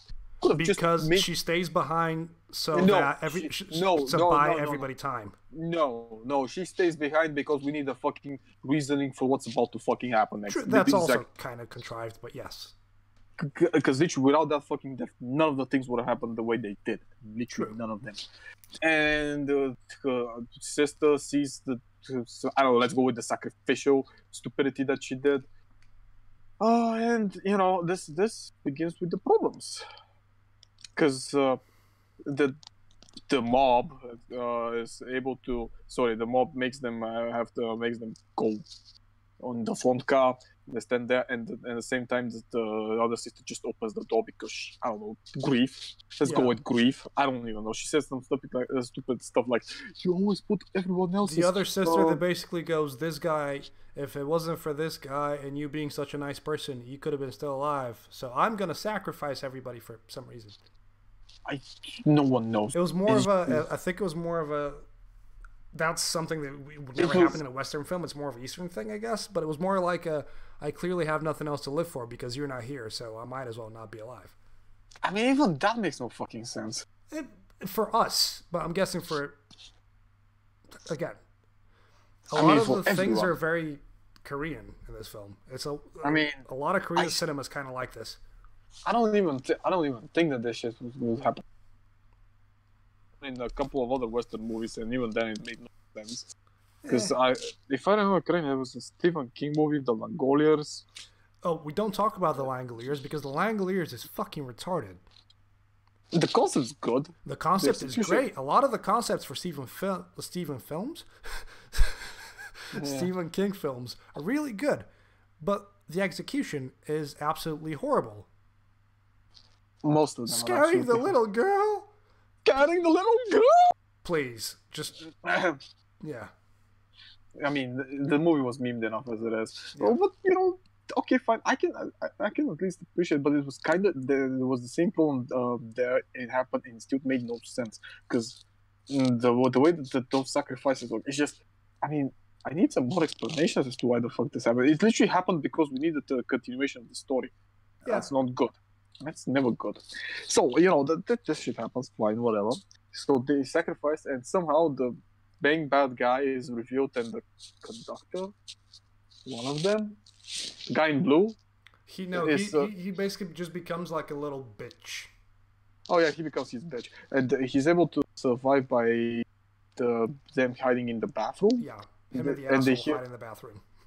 And the other people, our main protagonists, in the front guys hear what the fuck happens. Yep. And they don't open the doors. Fair enough, I won't open the doors. Why would you open the doors considering they literally just got kicked out because some asshole decided to be an asshole?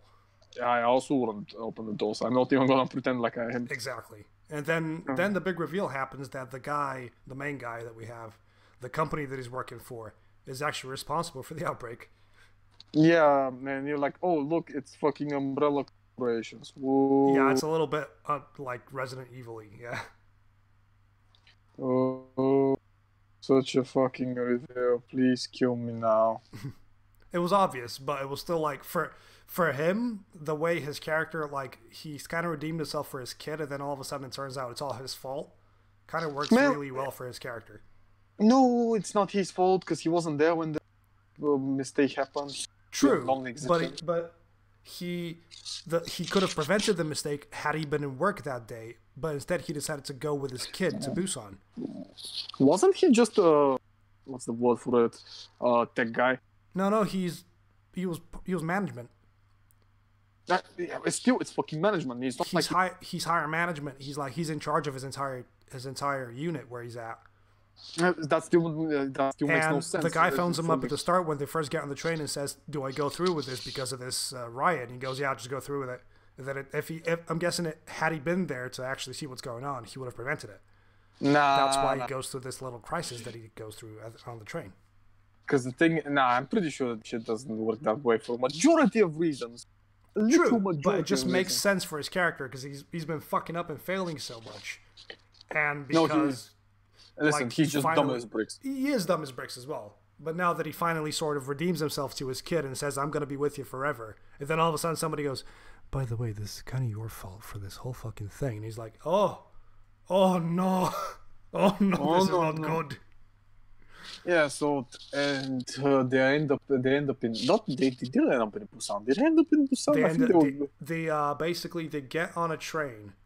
They're still on the train, and the conductor goes, "We need to stop here because these tracks are blocked. I'm gonna move to the very far left and get on a train there, and we're gonna continue on to Busan."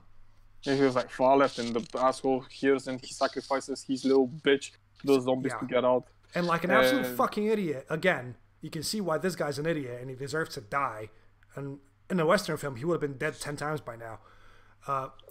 He ends up running away from the zombies and leaves the train door open for them to get out of the fucking train. Okay, so said all of this shit could have been fucking prevented, and now we're gonna continuously explain to why. So, and when they walk onto the tracks, they see this other flaming fucking train going out in front of them. Yeah. Where the fuck did this train come from? Why is it on fire? Why is it continuing? Afterwards, there's a big mob of zombies that comes after it. You can tell the moment they get to the city, there's like fires and explosions going off around.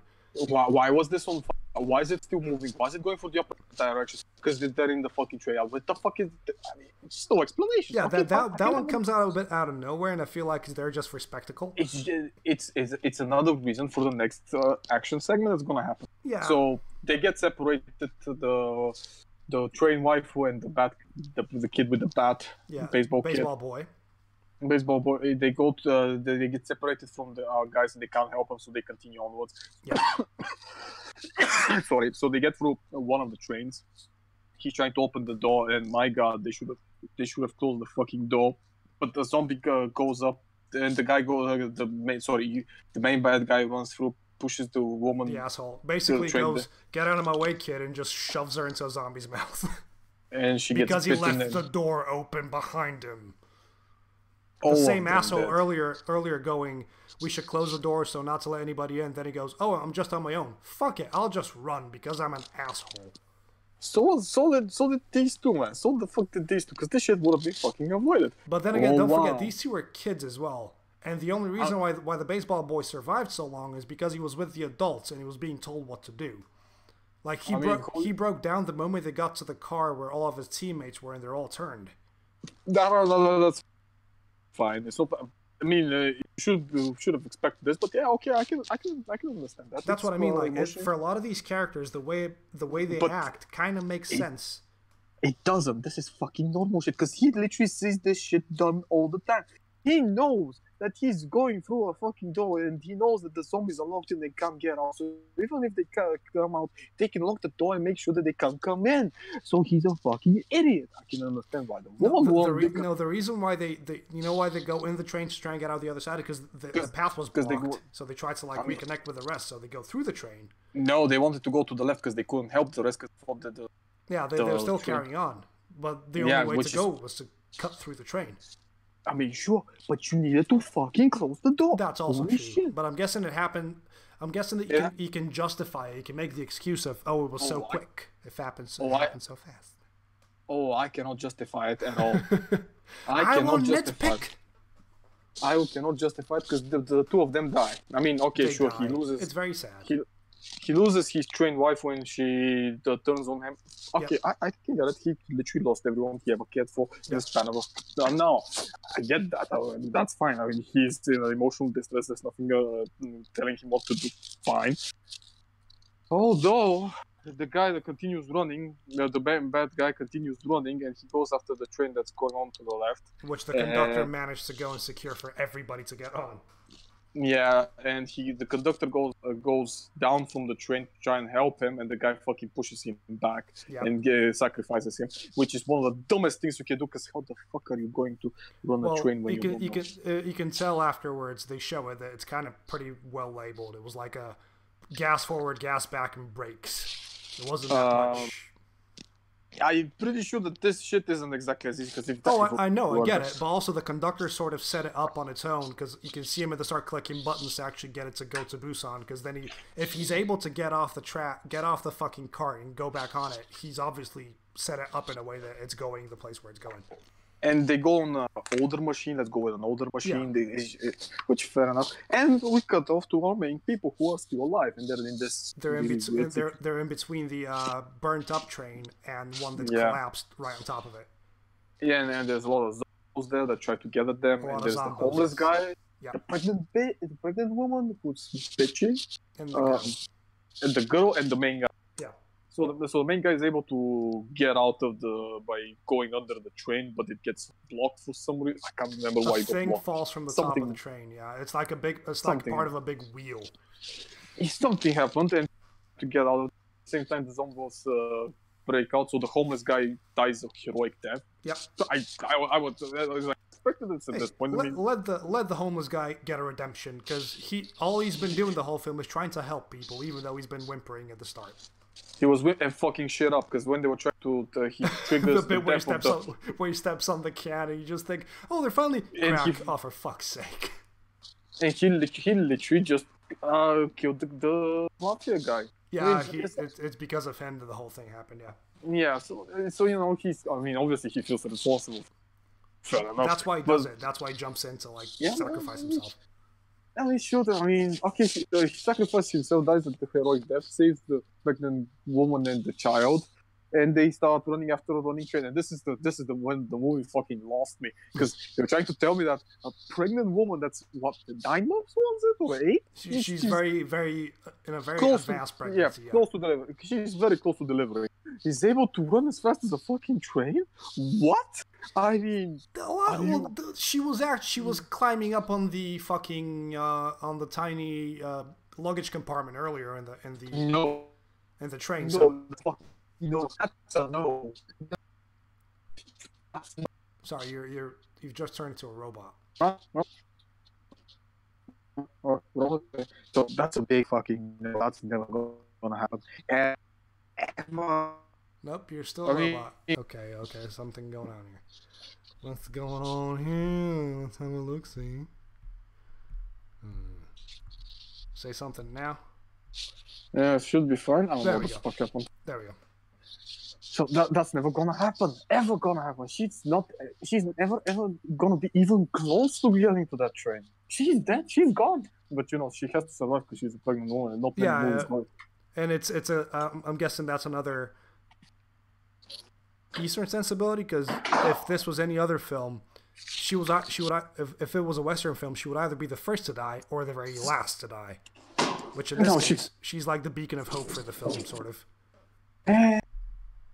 And I realized that the asshole, which I'll give the movie credit for this one, they actually went through a lot. Turns out that he's infected. Yep. And he got bit while he was sacrificing the conductor. Oh, before that was close enough. So okay, I get that was good. That made sense.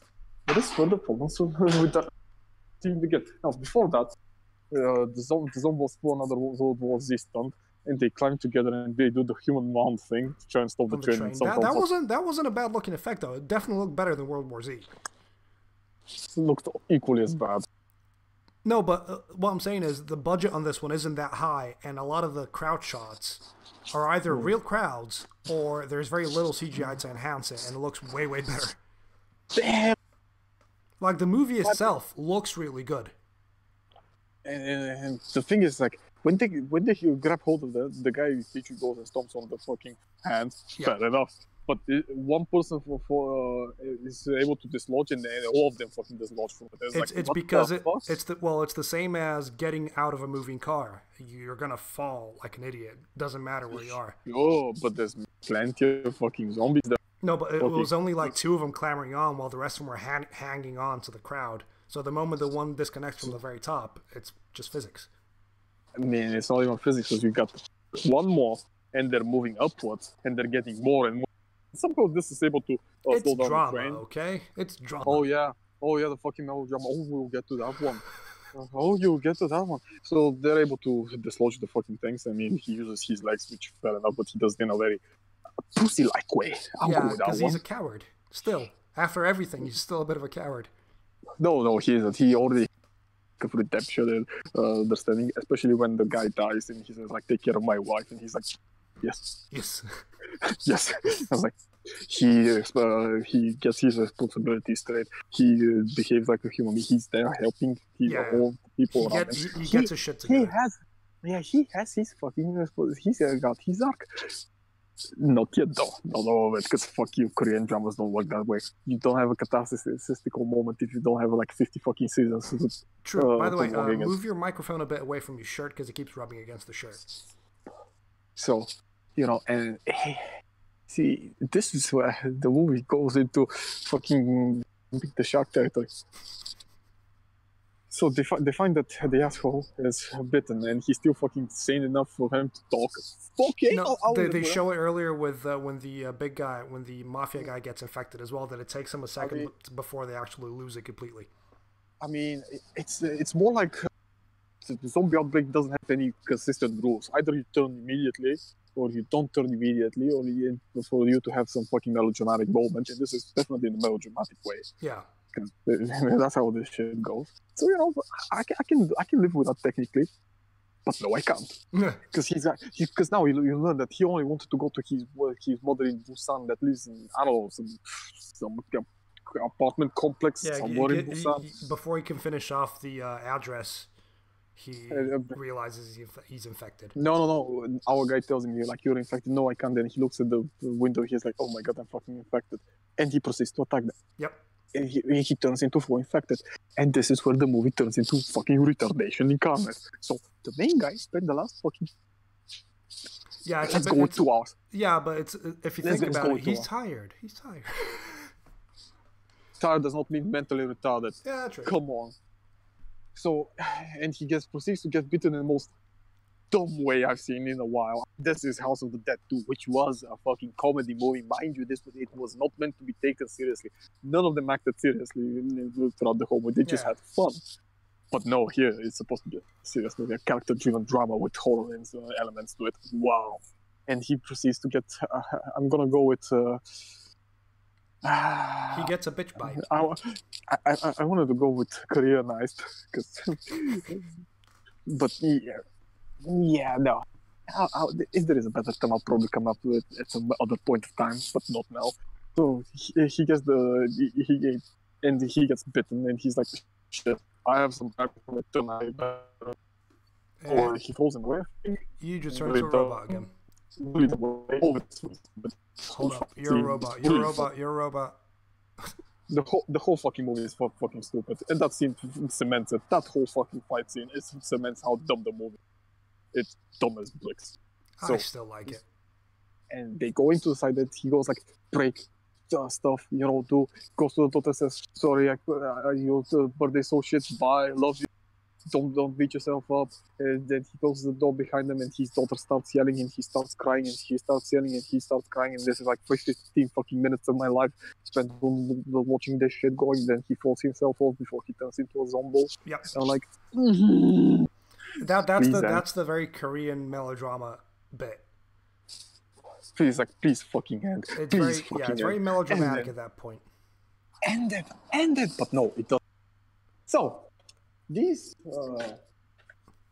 the girl and the pregnant lady, they get to the Busan. They get to Busan, yes. Busan tunnel, but it turns out the tunnel has been blocked off, so they have to get off the train.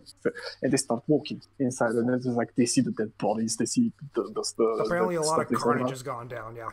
Yeah, and so the Korean Defense Force. Yep, they're going through a tunnel, going up to like an occupied bit where the army has taken hold of the city. The Korean army is just eyeing them. Yeah. We cannot. Human advice what to do is like shoot them. Okay, that would be fine. That makes a lot of sense. But it doesn't make sense when you look at 10, and there are just 2 of them, so you can actually spend your time and wait for them to come out inside. Yeah, but that was for the sake of building up drama. To be honest, I would have been happier or sadder if they shot them. They should have. And then they realize, oh shit, they weren't infected. I mean, and the girl starts singing, and they're like, she starts singing the song that she sang for her dad, but couldn't finish because her dad wasn't there. And now that why did she start singing? Why did she? Because she was sad. And she sang because her dad's gone, so she sang the song that she wanted to sing for her dad, but now there's no reason not to sing because he's not alive This is anymore. convenient. This is fucking... Could have started singing when she was, when he closed the door. She could have done it then, and it would have made sense. True, I get it's convenient, but it still kind of makes sense. So fucking bad. So yeah, so they were able to safely get to Busan, which is safe. Okay, and this ends the movie. Yeah. Thank fucking God. It's a bad movie. I still recommend watching it if you like a horror. If you like a zombo film, it's yeah. That's what I'm saying. That's why I recommend it, because it's a really good time. But it's so bad. But it's just very sad. See, next week I wanted to give you to watch Gonjiam, but I rewatched it, and I'm not gonna give it. Okay. Instead, I'm gonna give you a Japanese one. A Japanese film, yes. Yeah, Japanese, with the funny cartoons. Oh? No, it's not an anime. See, you're in luck, my dear friend. Oh. The movie is called Noroi the Curse, and it's on YouTube with fucking subtitles. It says sub-Espanol full. No, it's English. It's fine, it's English. Okay, what's this film about? It's about... See, this is what I like about actual fucking horror movie, Eastern horror movies. It's about a curse, and the Japanese curses. Once you're cursed, you're fucked. You're fucked. There's no getting rid of it. No, there is no getting out. You're dead. Your friends are dead. Their friends are dead. Their fucking dogs are dead. Their fucking cats are dead. All of it, dead. In a horrific way. Well, this is like a found footage style movie that came out in 2005. 2005, yeah, I'm looking at it now. It's really good. It's actually more creepy in a way it's shot. It's about ghosts. Oh my god, can you imagine that one, ghosts? But it was so well done because it's like a slow descent into madness. Yeah, a documentary filmmaker explores seemingly unrelated paranormal incidents connected by the legend of an ancient demon called the Kagutaba. Kagutaba. Yeah, but you know the real Kagutaba, what the fuck Kagutaba is. It's really good. It's well made. I can't talk about acting because it's a found footage movie. Acting is not really high on the spectrum. There's a really good looking Asian lady in it. Oh, of course, they're all good looking Asian ladies in there. Because it's more about us not being around other cultures as much and other people that are not close related to us. So we find them they're especially attracting and interesting because they're fucking different. Yeah, no, I get that. I completely get that. I mean, it's just like I'm so bored by some women. Let's go with that one. Let's call them women, and I'm not saying that just because they're not. I'm saying this for different reasons. Don't carry on with this. Yeah, we're gonna get a lot of doodoo if you carry on. Yeah, I mean, it's like, oh my god, lately I saw one of the guys linked red pill video about the woman. She was one of those right wing women in America. She's fucking fit as fuck. She's holy shit. She's fit. She's classy as fuck as well. Cause she looks there. She stares at the camera and she starts explaining how her life was and what happened. And she was like, "Worst place I've ever been is fucking San Francisco." Like, okay, I can believe that. I can actually fucking believe that. It's like, boy. Yeah, actually, I wouldn't mind going to San Francisco actually. Don't. Fucking don't. But they have just skip hills. I can climb the hills. Get on the little tram. Get on the tram. No. Just skip San Fran. Go to New York. Have pizza. Come to the couch. Have some fun. Bullshit. Sit on the couch. No. Let's turn this camera on. Oh no. No, it's like in the way she explained it was like, so in San Fran you have literally swapping of gender identity. So women, even if they are more man-like, and their builds are more man-like, and they behave more man-like. Oh, for God's sake. It's like even with the short hair and the stuff, and then being bulkier, and men on the other hand are more leaner, more self-conscious about their looks. I mean, and this is coming. It's like and more submissive and more bigger. Yeah, feminine. It was like, and it was so. She was like, it's so fucking weird and bad. It's like you go out, you're not sure what the fuck's going on. Yeah, I get it. Oh boy. So Noroi is Noroi, yeah. Which is on really YouTube. Good. So if anybody wants to see a found footage Japanese movie on the YouTubes, it's already there. Yes, it's a Japanese picture. Japanese picture. Yes, but not the pictures. No. It's the good Japanese pictures. Oh, by the way, she said that also the second worst place she was in California. California. She was like in the beginning. And well, but after a while it starts wearing you down because you see so many homeless people on the street and no one gives a shit about anything, and drug addicts and the patients just walking around freely and realize, yeah, this is not good, this is not okay. Nah, it doesn't sound healthy at all. Nah, it was like right. So I fucking left that place. hey, I respect that. She found it. She made the right decision. So I'm gonna play us some music to send us off, because I actually really need to go potty, and I'm gonna poop myself if we don't end this anytime soon. Please make Instagram photos of your puppy. I'll send you poopy photos, no problem. You can rate them. RateMyPoop.com for Evo's poops. So, thank you all very much for listening. Thank you for OBS for dropping 50 frames, even though clearly we're just running an image.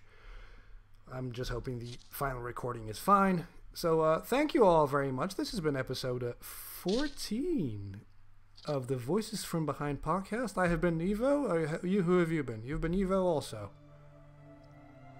Yes. Music is playing. Yes. Oh, very good. See you all next week. Yes. Yeah. Wow.